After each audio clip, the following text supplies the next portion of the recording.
Hello! I want to talk to you today about why you're unique. So there are many reasons to why you're unique, but I'm going to talk about a few stuff that I really like.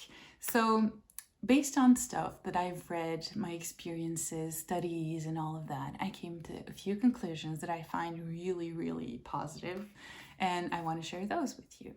So how does someone become someone specific in nature and different from other people?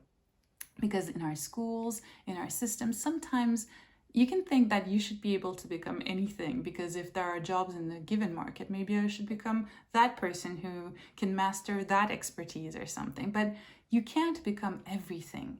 You become what you can become, and you can become everything that you want to become, because wanting, being attracted to something in nature's language, has meaning.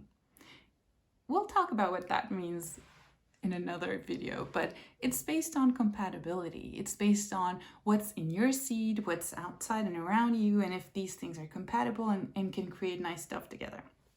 So let's think of how a tree's branches grow in the direction of where they will get more sun.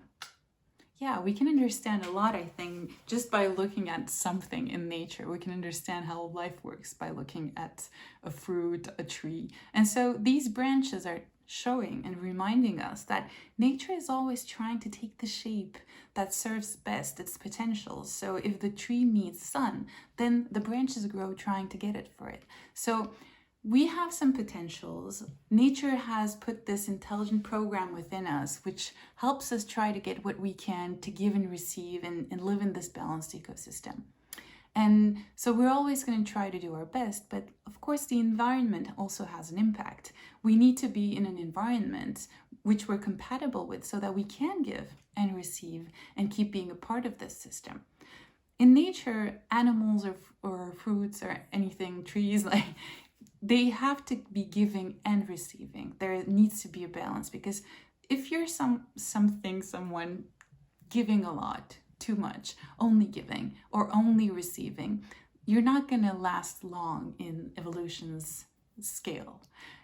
There needs to be a balance. And economists talk about this, saying that there is an invisible hand on the markets to balance everything. But in our human-made systems, it doesn't seem to be always right, but nature through thousands of years knew how to do that. So let's think now of how you became that seed with unique stuff within it. So let's think of your parents. Two humans, when we look into these subjects, clearly when they're attracted to each other really naturally without being forced by society, blah, blah, their attraction means that they have compatibilities and complementarities, and they can have kids that are healthy.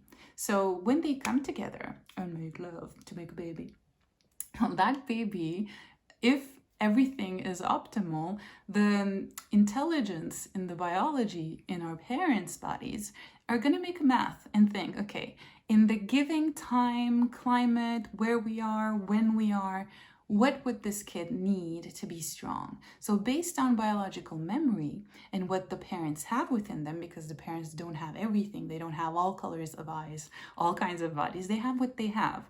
And so there's going to be a little bit of shopping going on in the genetics, and they're going to go and try to get from mom and from dad whatever is going to be really useful for this kid to have a nice life, to be strong and healthy in life, here and now. But nature is not ideal. Nature is optimal. So if these parents are working too hard, if the air is too polluted, all of the things happening around them, even if they were like really in love naturally and really attracted, maybe the nature will be too blurred, maybe it will be too bothered to actually get to do the best job it can do in that selection. But if you are alive, if you were able to become that seed of potential and come to life, it means that nature believes in you. Nature doesn't create anything that it thinks it's going to die in 2 seconds. Of course, I'm talking about nature thinks, nature designs. I don't want to personify it, but it's hard to talk about these things sometimes. But you get what I mean. When you look at thousands of years of everything that happened, Everything that comes to life is a stable structure in biology, and it means that it is able to interact. And we are all of us at a given time and space the best versions of ourselves that we could be with the given resources and information and where we are. So I just want you to digest a little bit of all of these things I've said. I hope it was clear. If not, I'll do other videos later. But just digest this, think about it, and look at yourself and say, I'm the best version of myself that I could be right now and here. And everyone else around me is also doing their best and being their best right now. Because when we start getting things that turn on our potentials, we get to keep on becoming more and more, revealing more and more of what we can be. So take care and see you soon in another video.